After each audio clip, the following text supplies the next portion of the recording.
Hugh Dispenser the Younger, designated so to separate him from his sire, Hugh Dispenser the Elder, ascended not through martial prowess or inheritance, but by closeness to the sovereign. Born circa 1286 into a gentry clan of moderate standing, Hugh's destiny shifted profoundly upon wedding Eleanor de Clare, grandchild of King Edward I and the reigning Edward II's niece. This match was far beyond a simple joining of families. It positioned Dispenser perilously near the core of England's authority. By 1318, he had attained the post of King's Chamberlain, granting him constant admittance to Edward II. Swiftly, his sway expanded without restraint. Those near the monarch perceived his hold strengthening, not just over Edward personally, but over territory, riches, and governance. Dispenser manipulated his situation to amass enormous holdings, notably in South Wales, appropriating estates and honors to the detriment of rival aristocrats. In an age where feudal fealty was paramount, this ruthless aggrandizement forged virulent adversaries. Deemed avaricious and immoral, Dispenser faced chroniclers' charges of distorting legal processes and abusing his office for personal gain.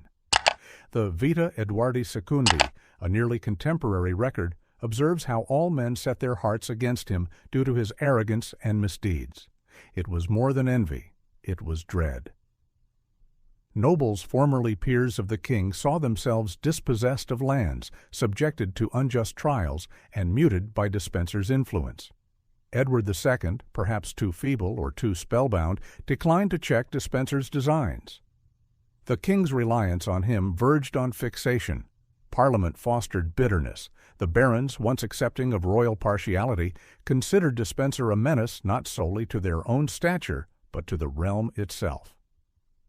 By 1321, strains had hit a critical juncture. A confederation of barons compelled the king to banish Dispenser and his father. Yet banishment proved fleeting. The next year, Edward summoned them back, initiating a savage reprisal against their opponents. Dispenser reappeared mightier than prior, now not merely the king's preferred, but his tool for revenge. In those times, England was governed not from the seat of power, but from Dispenser's murmur. And when the murmur swells to a clamor, chronicles demonstrate that dominion like his never expires peacefully. Betrayal and downfall Dispenser's fatal missteps.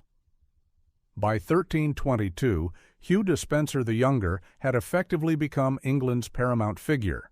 Via Edward II's patronage, he commanded territories, dignities, and the apparatus of royal law.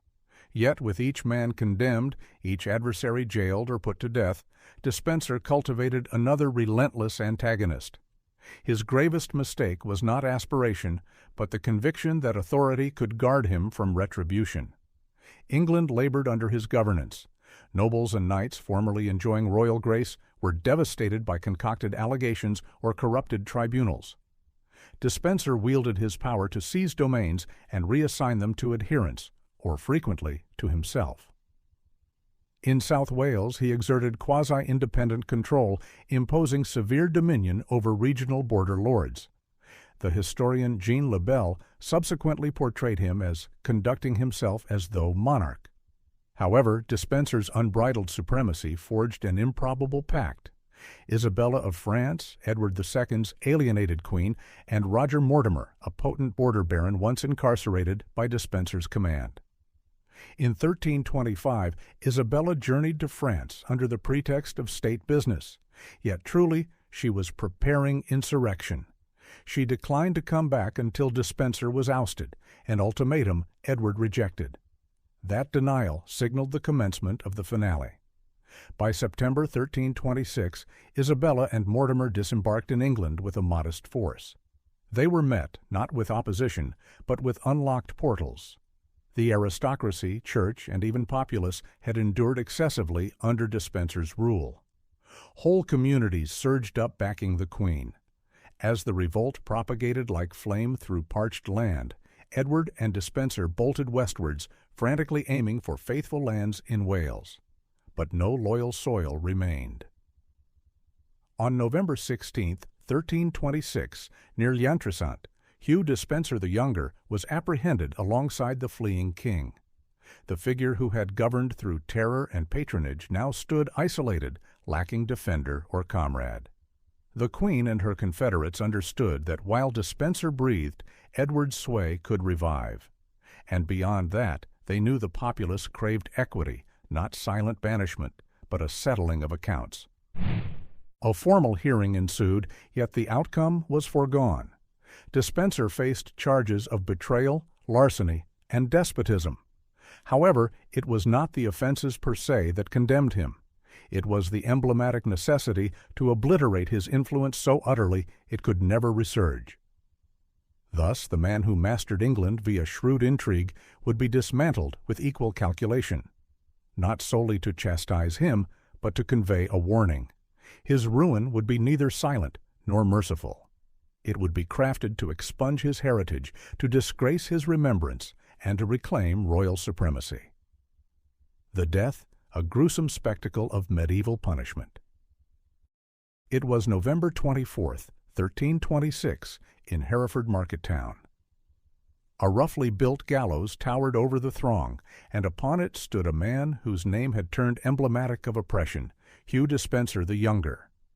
Seized alongside the dethroned Edward II mere days prior, Dispenser now confronted the sentence of Queen Isabella and Roger Mortimer. But more crucially, he faced the rage of a kingdom long corrupted by his avarice and harshness. His punishment was not simply demise, it was devised as a display, a death enacted with meticulous intent to disgrace and obliterate not solely the individual, but the influence he had sought to forge through dread. Dispenser faced accusations of grand betrayal, robbery, coercion, and causing destruction to the state. Yet the penalty inflicted upon him vastly surpassed ordinary judicial retribution. It was political spectacle, honed to a razor of revenge. He was divested of his clothing and derided with a crown of stinging weeds to signify his sway over Edward. Then, before a scornful multitude, he was hauled along the thoroughfares upon a hurdle draped with animal hide, a chastisement kept for the gravest betrayers of the monarchy. Historians like Geoffrey Le Baker subsequently documented the events, observing that Dispenser was abhorred by everyone, and the fashion of his demise delighted numerous. The means of execution ranked among the most severe within English jurisprudence: hanging, evisceration, and dismemberment.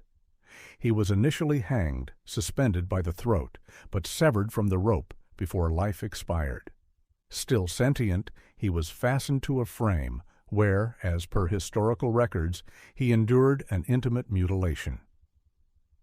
His form was ritually violated before the assembly,